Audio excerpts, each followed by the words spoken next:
तो लीजिए सुनिए आदर्श हिंदू होटल का 19वां अध्याय।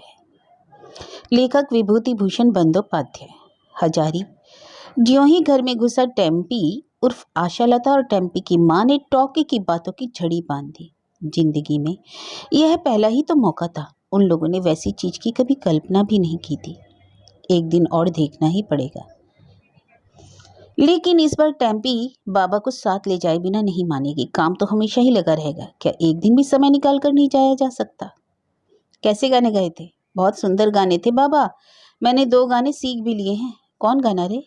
एक था रहा तुम्हारी तका करूंगी बैठी बैठी चिड़दिन। बड़ा सुंदर सुर था बाबा, सुनोगे? इसे मैं बढ़िया गा सकती हूँ। नहीं अभी रहने दे, जरूरत नहीं, फिर कभी सुन लूंगा, अभी काम है। टेम्पी का मन छोटा हो गया। ऐसा बढ़िया गाना बाबा को सुनाकर उसे खुशी होती, लेकिन बाबा तो हर वक्त काम काम और काम करते हैं। टेम्पी की माँ ने कहा, एजी कल पौधो नाम की एक औरत मुझसे मिलने आई थी। अच्छे स्वभाव की है। तुम क्या तो पहले उन लोगों के होटल में काम करते थे? हजारी ने उत्सुक होकर पूछा। पद्दो दीदी ने क्या कहा? बैठकर बातें करती रही। मैंने पान बनाकर दिया, उसने खाया। उन लोगों का वह होटल टूटा जा रहा है, अब नहीं चलता, यही सब कह रही थी। हजारी अब पद्दो को आदर की नजर से देखता है। पद्दो दीदी वही प्रचंड प्रताप वाली पद्दो दीदी उसके घर मिलने आई थी। अपनी मर्जी से उसकी स्त्री से बातें करने आई थी। हजारी ने अपने आप को बहुत सम्मानित समझा। पद्दो मेहरी उसके घर अपने पैरों की धूल देकर उसे मानो कृतार्थ कर गई है। टेम्पी ने कहा, बाबा मैंने नरेंद्र दादा को न्योता दिया है। नरेंद्र दादा ने कहा है कि मुझे मांस बनाकर खिलाना होगा, तुम मांस ला दो। इधर का सारा काम निपटा कर हजारी कुसुम के यहाँ जाने के लिए निकला। राह में अचानक पद्दो मेहरी से मुलाकात हो गई। पद्दो मेहरी ने मैले कपड़े पहन रखे थे। हजारी ने जिंदगी में ऐसा कभी नहीं देखा था। हजारी ने पूछा, हाथ में क्या है पद्दो दीदी, कहाँ जा रही हो? हजारी को देखकर पद्दो रुक गई। बोली, ठाकुर जी कब लौटे? हाथ में इमली है, होटल से थोड़ी इमली ले आ रही हूँ। हजारी मन ही मन हंसा। छिपाकर होटल से चीजें खिसकाने को पद्दो मेहरी की आदत अभी तक नहीं छूटी। हजारी ने बगल होकर निकल जाने की कोशिश की, लेकिन पद्दो मेहरी ने कहा, सुनो जरा रुको ठाकुर, कल मैं तुम्हारे घर गई थी। भाभी ने तुमसे कहा नहीं? हाँ हाँ कहा था।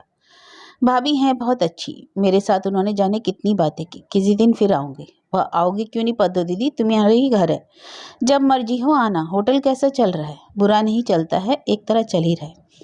अच्छा तो अब मैं चलूं पद्दो दीदी? हजारी चला गया। उसने सोचा, कहती है कि ठीक से चल रहा है और कल घर पर जाकर कह आई कि होटल नहीं चल रहा, बंद हो जाएगा। पद्दो दीदी टूट सकती है, झुक नहीं सकती। कुसुम के यहाँ हजारी ने बहुत देर तक बातें की। बातों बातों में नया गांव की बहू की याद आने पर हजारी ने कहा, अच्छी बात है कुसुम बेटी, तुम पहचानती हो, एंडोशाला के बनवाली की स्त्री की बहन बेटी। एक लड़की तुम्हें दीदी कहती है, शादी हुई है नया गांव में। हाँ हाँ खूब जानती हूँ, उसका नाम सुवासिनी है। उसे आपने कैसे जाना ताऊ जी? हजारी ने बहू के बारे में सारी बातें खोलकर बतलाई। उसके रुपए ले आना, होटल में उसे हिस्सेदार बनाना, सब कुछ। कुसुम ने कहा, यह तो बड़ी खुशी की बात है। आपके होटल में उसके रुपए लगे रहेंगे तो आगे के लिए उसका एक सहारा हो जाएगा। लेकिन आज अगर मैं मर जाऊं बेटी, तब होटल कहाँ रहेगा? ऐसी बातें नहीं बोलते ताऊ जी, छी। कुसुम की हालत आजकल बदल गई। हजारी उसे सिर्फ महाजन के रूप में नहीं देखता, होटल के हिस्सेदार के रूप में उसे हर महीने 30-32 रुपए देता है, माहवारी मुनाफे के हिस्से के तौर पर। कुसुम ने कहा, आप ऐसी बातें क्यों करते हैं? उससे मुझे तकलीफ होती है। आप थे, इसी से आज मैं राना घाट के शहर में सिर ऊंचा करके चल पा रही हूँ। बाल बच्चे दोनों शाम 2 मुट्ठी खाना पा रहे हैं। मैंने आपसे नहीं कहा था, मेरे ससुर इस घर को बंधक रख गए थे। अगर होटल के से महीने महीने रुपए ना मिलते होते तो अब तक बकाये के हिसाब से घर बिक गया होता। उन्हीं रुपयों से सारा कर्ज चुका चुकी हूँ। अब तो यह घर मेरे नाम है, सब कुछ आप ही के रुपयों से हुआ है ताऊ जी, मेरे लिए तो आप देवता हैं। हजारी ने कहा, अब चलो बेटी, एक बार स्टेशन के होटल में भी जाऊंगा। कलकत्ता से कुछ बड़े लोगों ने तार भेजा है। दार्जिलिंग मेल के समय यहाँ खाना खाएंगे। उन लोगों के लिए मांस मैं खुद बनाऊंगा, तार में यही लिखा हुआ है। दार्जिलिंग मेल से 4-5 बाबू लोग उतरकर हजारी के रेलवे होटल में खाना खाने आए। हजारी ने खुद ही मांस बनाया था। खाकर वे लोग बड़े खुश हुए। हजारी को बुलाकर उन लोगों ने बातें की। उनमें से एक ने कहा, हजारी बाबू, आपको मालूम है कि आपका नाम कलकत्ता तक पहुंच गया है। बड़े बड़े घरों में लोग 50 रुपए महीने पर रसोइया रखते हैं। वे लोग जानते हैं कि राना घाट के हजारी ठाकुर बहुत बड़े रसोइये हैं। आज उसी बात की जांच के लिए हम लोगों को यहाँ आना पड़ा। तार में लिखा था कि खाना आप ही बनाएं। खाना खाकर हम लोगों को बड़ी खुशी हुई। इसके कुछ दिनों बाद कलकत्ते से एक पत्र आया। उस दिन जो लोग रेलवे स्टेशन पर खाना खाकर गए थे, वे लोग आज शाम को एक जरूरी और खास काम से फिर से मिलने आ रहे हैं। 3:30 बजे वाली कृष्णनगर लोकल से 2 भले आदमी उतरे। उनमें से एक वही था जो उस दिन हजारी के रांधने की उतनी तारीफ कर गया। दूसरा आदमी बंगाली नहीं था। कहाँ का था हजारी पहचान नहीं सका। पहले वाले भले आदमी ने दूसरे आदमी का हजारी से परिचय कराते हुए हिंदी में कहा, मैंने इन्हीं के बारे में आपसे कहा था, यही है हजारी ठाकुर। जो बंगाली नहीं थे, उन्होंने हंसते हुए हिंदी में जाने क्या कहा। हजारी ठीक से समझ नहीं सका। विनयपूर्वक उसने कहा कि वह हिंदी नहीं समझ पाता। बंगाली बाबू ने कहा, सुनिए हजारी बाबू, मैं आपको बतलाता हूँ। मेरे ये मित्र गुजराती हैं, बड़े भारी रोजगारी हैं, थत्ते कंपनी के बड़े हिस्सेदार। थत्ते कंपनी की GIP रेलवे के सभी हिंदू रेस्तरां के कॉन्ट्रैक्टर हैं। ये आपसे कहने आए हैं कि इनके सभी होटलों की रसोई की देखभाल आपको करनी होगी। 150 रुपये महीने पर आपको रखना चाहते हैं। 3 साल का एग्रीमेंट होगा। आपका सारा खर्च रेल से चाहे जहां आना जाना होगा और एक नौकर भी देंगे। बम्बई में बिना किराए का क्वार्टर देंगे। अगर आपके रांधने के गुण से इन लोगों का नाम फैल गया तो आपको एक हिस्सा भी देंगे। आप राजी हैं? हजारी ने नरेन को बुलाकर उससे अलग से बात की। बुरा क्या है, यहाँ का जो काम धंधा है, नरेन उसकी देखभाल कर सकता है। खर्च के अलावा अलग से 150 रुपये कम नहीं होते। इसके अलावा होटल व्यवसाय के बारे में ज़्यादा से ज़्यादा जानकारी पाने का यह अच्छा सुयोग है। इसे छोड़ देना उचित नहीं होगा। नरेन की भी यही राय है। हजारी ने आकर कहा, मैं राजी हूँ, कब जाना होगा बता दीजिए, लेकिन एक बात है, मैं हिंदी तो उतनी नहीं जानता, कैसे काम चलाऊंगा। बंगाली बाबू ने कहा, उसकी फिक्र मत कीजिए, 2 दिन वहां रहने से ही हिंदी सीख जाइएगा। इस कागज पर दस्तखत कर दीजिए, यह अपॉइंटमेंट लेटर है। 2 गवाह बुला लीजिए। जदू बाडुज्जे के उनके होटल से बुलाया गया और दूसरा गवाह हुआ नरेन। कागज पत्र का हंगामा खत्म होने पर चाय पान से संतुष्ट होकर वे लोग ट्रेन पर बैठे। बंगाली बाबू कहते गए, मई महीने की 1 तारीख को आपको बम्बई में ज्वाइन करना होगा। आपके लिए इंटर क्लास का पास आ रहा है और हमारे यहाँ के आदमी आपको साथ लेकर बम्बई पहुंचा देगा। आप तैयार रहिएगा और 15 दिन बाकी हैं। स्टेशन से बाहर निकलते ही हजारी ने एक बार कुसुम से मिलने की बात सोची। इतनी बड़ी बात पहले कुसुम को बतलानी ही होगी। बम्बई, वह बम्बई जा रहा है 150 रुपये महीने पर। विश्वास ही नहीं होता। सब कुछ जैसे स्वप्न की तरह घटित हो गया। रुपयों के लिए नहीं, रुपये यहाँ भी 150 से ज्यादा ही कमा रहा है, कम नहीं। लेकिन मनुष्य के जीवन में क्या रुपया ही सब कुछ है? 5 देश देखते फिरना, 5 आदमियों से आदर सम्मान पाना, नए जीवन का उपभोग, यही तो सब असली बातें हैं। पीछे से जदू बाडूजी ने पुकारा, ओ हजारी भैया सुनो तो जरा। हजारी पास गया तो जदू बाडूजिया बोले, राना घाट के होटलों के मालिक में जो सबसे माने जाने आदमी थे, वे वही थे जदू बाडूजिया। खुद झुककर हजारी के पैरों की धूल लेने चले। उन्होंने कहा, धन्य हो, खूब दिखाया भैया, होटल खोलकर तुम्हारी तरह किसी की किस्मत नहीं पलटी। पाँव की धूल दो, तुम मामूली आदमी नहीं जान पड़ते। हजारी हा हा करके पुकार उठा, आपने यह क्या किया बाडूजी बाबू? आप मेरे बड़े भाई जैसे हैं। यह क्या? आपके पिता माता के आशीर्वाद से, आपके आशीर्वाद से किसी तरह कमा खा रहा हूँ।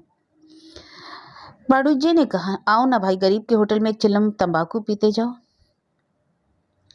जोदू बाबू का अनुरोध हजारी टाल नहीं सका। जोदू ने चाय पिलाई, छेने की जलेबी भी खिलाई, अपने हाथों पर तंबाकू भरकर पिलाई। सपना है यह सच? यदि जदू बाडूजिया एक दिन आपके होटल में काम करने के लिए उसे फोड़ने गया था, 3 ही बरस पहले तो वह उसके मालिक ही तरह का आदमी था। नहीं, उसके जीवन में बहुत कुछ हुआ था, इससे ज्यादा वह और कुछ नहीं चाहता। राधा वल्लभ ठाकुर ने उसे बहुत दिया, आशा से ज्यादा दिया है। सारी बातें सुनकर कुसुम ने पहले तो जोरदार ऐतराज किया। ताऊ जी क्या सोचते हैं, इस उम्र में वह उनको कभी इतनी दूर नहीं जाने देगी। बड़ी माँ से कहकर भी मना कराएगी, और रुपयों की जरूरत नहीं। उस 7 समुंदर 13 नदी पार के देश में जाने की क्या गरज पड़ी है? हजारी ने कहा, बेटी मैं ज्यादा दिन वहां नहीं रहूंगा। गवाहों के सामने करार पर दस्तखत हो गए हैं। ना जाने पर वे लोग हर जाने का दावा करके नालिश कर सकते हैं। मेरा एक और मतलब है, जानती हो बेटी, बड़े बड़े होटल किस तरह चलाए जाते हैं, इसे अपनी आंखों से देखा हूँ। मेरी तो सनक यही है, जब रोजगार में पड़ा हूँ तो उसके जो अंदर जो कुछ है उसे सीखे बिना नहीं रहूँगा। तुम बाधा ना डालना बेटी, तुम्हारी बात टालने की ताकत मुझ में नहीं है। टेम्पी की माँ और टेम्पी ने तो सुनते ही रोना धोना शुरू कर दिया। उन दोनों को नरेन ने समझाया, मामा जी क्या बेमतलब जा रहे हैं, इसमें इतना रोने धोने की क्या जरूरत, बम्बई तो घर के पास ही है, लोग तो नौकरी करने जाने कहाँ कहाँ जाते हैं। उसी दिन रात के समय हजारी ने नरेन के मामा जी बंशीधर ठाकुर को बुलाकर कहा, एक बात कहनी है। मैं तो 15 दिनों के बाद बम्बई जा रहा हूँ। मेरी इच्छा है कि जाने से पहले नरेन के साथ टेम्पी की शादी करता जाऊँ। यहाँ के कारोबार की देखभाल नरेन करेगा, रेलवे का होटल उसे खुद चलाना पड़ेगा, उसी में ज़्यादा मुनाफा है। तुम्हारी क्या राय है? बंसीधर बहुत दिनों से भाप रहा था ऐसा ही कुछ होने वाला है। उसने कहा, हजारी भैया मैं क्या बताऊं, तुम्हारे साथ आसपास के होटल में मैंने काम किया, एक दूसरे के दुख में दुखी और सुख में सुखी रहकर हमने बहुत बिताया। नरेन भी तुम्हारा ही लड़का है, तुम जो कहोगे उससे इनकार क्यों करूंगा, और उसका भी तो कोई नहीं, तुम सब जानते हो, जो ठीक समझो सो करो। लेन देन का मामला सहज ही निपट गया। रेलवे के होटल का मालिकाना हजारी टेम्पी के नाम लिख देगा और उसकी गैर हाजिरी में मैनेजर के रूप में नरेन दोनों होटल चलाएगा। लेकिन बाजार के होटल की आमदनी हिसाब के मुताबिक कुसुम और टेम्पी की माँ को देनी होगी। विवाह का दिन निश्चित हो गया। टेम्पी की माँ ने कहा, ए जी तुम्हारी बेटी कहती है अत्सी को न्योता भेज दो, उसकी बड़ी सहेली थी, शादी के दिन उसको आने के लिए लिख दो। यह बात हजारी ने सोची थी। अत्सी से बहुत दिनों से मुलाकात भी नहीं हुई थी। उसी लड़की की बिन मांगी दया ने आज उसे और उसके परिवार के लोगों की नज़रों में ऊंचा उठाया। अत्सी की ससुराल का पता हजारी नहीं जानता था। उसे सिर्फ इतना ही मालूम था कि अत्सी के ससुर वर्धमान जिले के मूलधर के जमींदार हैं। हजारी ने पत्र अपने गांव में अत्सी के पिता के पते पर भेज दिया, क्योंकि समय बहुत कम था। पहले उसका पता मंगवाकर फिर उसे पत्र लिखने का समय नहीं था। विवाह से कई दिन पहले हजारी विवाह में देने के लिए बर्तन खरीदने श्रीमंत ठटेरे की दुकान पर गया तो श्रीमंत ने कहा, आइए आइए हजारी बाबू बैठिए, अरे बाबू को तंबाकू तो देना। हजारी जब बर्तन बासन खरीद कर चलने लगा तो उसने नए बर्तनों की दुकान में कुछ पुराने बर्तन, पीतल की बाल्टियां वगैरह देखकर कहा, अरे ये सब क्या है श्रीमंत, यह सब तो पुराना माल है, ढलाई करोगे क्या? श्रीमंत ने कहा, वह बात तो मैंने आपसे कहने की सोची ही थी। वह आपके पुराने होटल की पद्मरी रख गई है, या तो बंधक या बेचकर। आप कुछ नहीं जानते, चक्रवर्ती बाबू का होटल तो आज ही सील होने वाला है। महाजन और मकान वाले का देना बहुत हो गया, उन लोगों ने नालिश भी की थी। तो बाबू आप पुराना माल ही ले लीजिए ना, आपके होटल में काम आएगा। बड़ी देगची, पीतल की बाल्टी, बड़े परात सस्ते भाव में मिल जाएगा। इस बंधकी माल की झंझट कौन पाले बाबू, उससे तो अच्छा है कि बेच ही दूं। हजारी इतनी बातें नहीं जानता था। उसने पूछा, पद्दो खुद आई थी? श्रीमंत ने कहा, हाँ, अपने होटल के एक नौकर को साथ लेकर। कल होटल सील हो जाने पर फिर कोई चीज उससे बाहर नहीं निकाली जा सकेगी, इसी से मेरे यहाँ रख गई। कह गई कि इन्हें बंधक रखकर कुछ रुपए देने ही पड़ेंगे। चक्रवर्ती बाबू का क्या तो खर्च चलना मुश्किल हो रहा है। बर्तन की दुकान से निकलकर और कुछ दूसरे काम निपटा कर होटल में लौटते हुए बहुत देर हो गई। एक बार बेचू चक्रवर्ती के होटल में जाने की सोची थी, लेकिन जाना नहीं हो सका।